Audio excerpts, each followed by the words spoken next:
من دیارکم ثم اقررتم وانتم تشہدون۔ آیت نمبر 84 سے آج کا درس قرآن ہے۔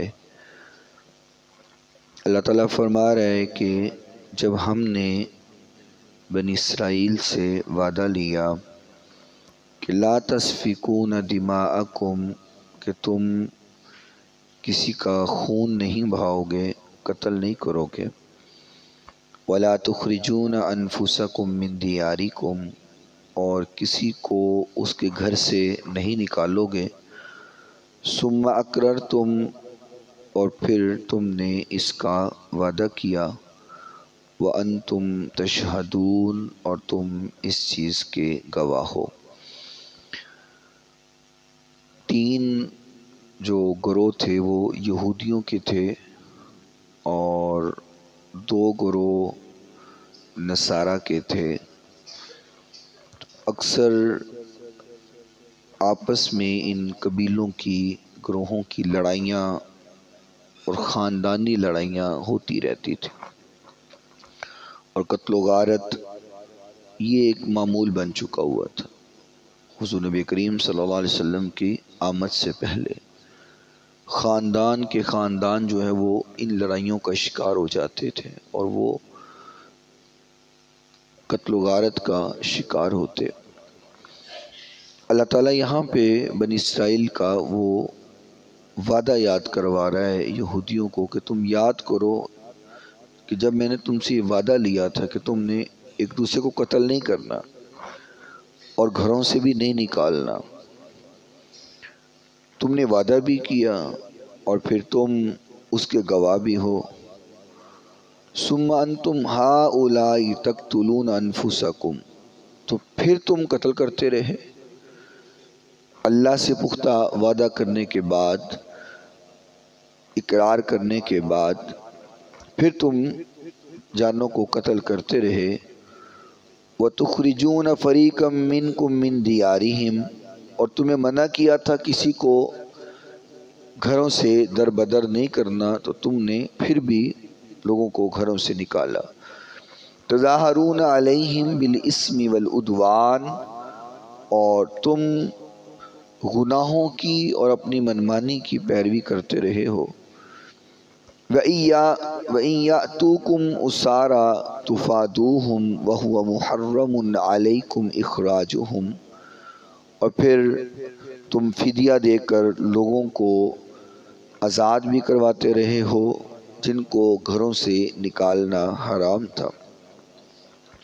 أَفَتُؤْمِنُونَ بِبَعْضِ الْكِتَابِ وَتَكْفُرُونَ بِبَعْضٍ، تو کتاب کے کچھ حصے پر تم ایمان رکھتے ہو اور کچھ کو تم چھوڑ دیتے ہو۔ جتنا دل کیا اتنا مان لیا اور جو اپنی مرضی کے مطابق نہیں ہے اس کو چھوڑ دیا۔ ہمارے بھی معاشرے کا حال کچھ ایسا ہی ہے۔ قرآن کی جتنی باتوں پر اپنا من آ جاتا ہے وہ ہم مان لیتے ہیں، جو ہماری مرضی کے مطابق ہو اس پر عمل کر لیا، اور جو ہمارے مزاج کے مطابق نہیں ہے اس کو چھوڑ دیا۔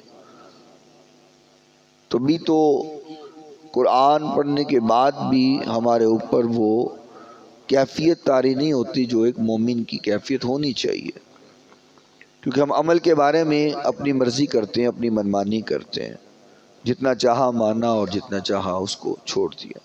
تو یہودیوں کا عمل بھی یہی تھا۔ وَيَفَتُؤْمِنُونَ بِبَعْضِ الْكِتَابِ وَتَكْفُرُونَ بِبَعْضٍ، کہ کتاب کے کچھ حصے کو مان لیتے ہیں اور کچھ حصے کو وہ چھوڑ دیتے ہیں۔ فَمَا جَزَاءُ مَن يَفْعَلُ ذَلِكَ مِنكُمْ إِلَّا خِزْيٌ فِي الْحَيَاةِ الدُّنْيَا، فرمایا کہ یہ جو تم عمل کرتے ہو، یہ جو تم معمولات کرتے ہو، یہ کچھ بھی نہیں ہے سوائے اس دنیا کی زندگی کے حوالہ سے، اس کے علاوہ اور کچھ نہیں ہے۔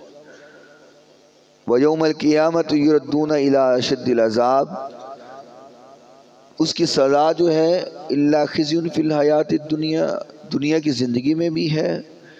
وَيَوْمَ الْقِيَامَةِ يُرَدُّونَ إِلَىٰ أَشَدِّ الْعَذَابِ، اور آخرت والے دن اس کا بڑا سخت عذاب ہے۔ وَمَا اللَّهُ بِغَافِلٍ عَمَّا تَعْمَلُونَ، جو تم کرتے ہو اس سے اللہ غافل نہیں ہے۔ یہ نہیں ہے کہ تم اپنی منمانی کی زندگی گزارتے رہو اور تم جو کر رہے ہو اللہ کے علم میں نہیں ہے کہ تم کیا کر رہے ہو۔ فرمایا اللہ تمہارے کسی بھی عمل سے غافل نہیں ہے، ہر چیز اللہ کے سامنے ہے، تمہارا ہر عمل، تمہاری زندگی کا تمام معمولات اللہ اس سے واقف ہے، تم اللہ سے چھپ نہیں سکتے۔ انسان لاکھ چاہے کہ میں بڑا چھپ کے گناہ کر رہا ہوں، مجھے فلاں نہیں دیکھ رہا، مجھے فلاں نہیں دیکھ رہا، دنیا کا کوئی بندہ اگر آپ کو نہیں دیکھ رہا، کیا اللہ سے بھی ہم چھپ سکتے ہیں؟ کیا اللہ کی نظر سے اوجھل ہو سکتے ہیں؟ یہ تو ہماری مثال ایسے ہی ہے کہ جیسے کہا جائے کہ یہ زمین تمہیں پکڑنا چاہتی ہے، تم زمین کی پکڑ میں ہو اور ہم زمین پر دوڑ لگانا شروع کرتے، بھاگنا شروع کرتے، کبھی دائیں کبھی بائیں، کبھی آگے کبھی پیچھے۔ تو زمین سے بچنے کے لیے زمین پر ہی دوڑ لگا رہے ہیں، تو بچ سکتے ہیں زمین سے؟ وہ بندہ کہ جی نہیں میں نے تو گڑھا کھود لیا اور میں زمین کے اندر چھپ گیا ہوں، تو بچنا بھی زمین سے اور چھپ بھی زمین کے اندر ہی رہا ہے۔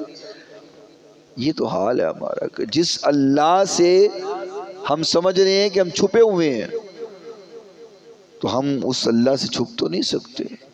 آپ بند کمروں میں چلے جاؤ، زمین کی تہوں میں چلے جاؤ، آسمان کی بلندیوں پہ اڑو، جہاں پر بھی ہو اللہ کی نظر میں ہو۔ وَمَا اللَّهُ بِغَافِلٍ عَمَّا تَعْمَلُونَ، اور اللہ ہمارے کسی بھی عمل سے غافل نہیں ہے۔ ہاں وہ اللہ چھوٹ دے دے اور ہمیں مہلت دے، ہمارے گناہ پہ فوری طور پہ نہ پکڑے، یہ اللہ کا ہم پر احسان ہے، یہ اللہ کا انعام ہے، وگرنہ اللہ تو اس چیز پر بھی قادر ہے۔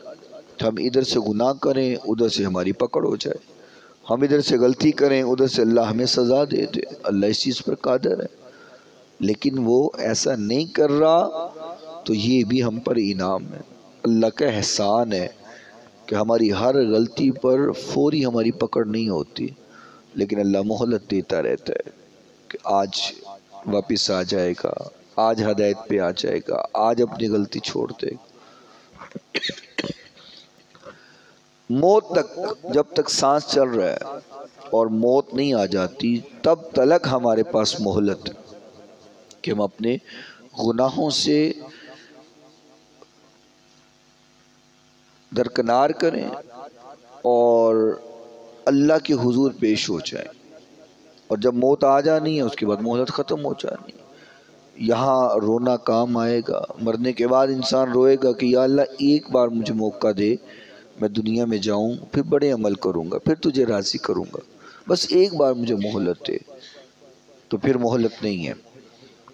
تو اس لیے ہمیں ہر وقت اس فکر میں رہنا چاہیے کہ جب ہم اللہ کی نظر سے اوجھل نہیں ہیں اور ہمارے ہر عمل کا ہم نے حساب دینا ہے، جواب دینا ہے، تو پھر ہم کس کو دھوکہ دے رہے ہیں؟ ہم اللہ کو دھوکہ نہیں دے سکتے، ہم خود کو دھوکہ دے رہے ہیں۔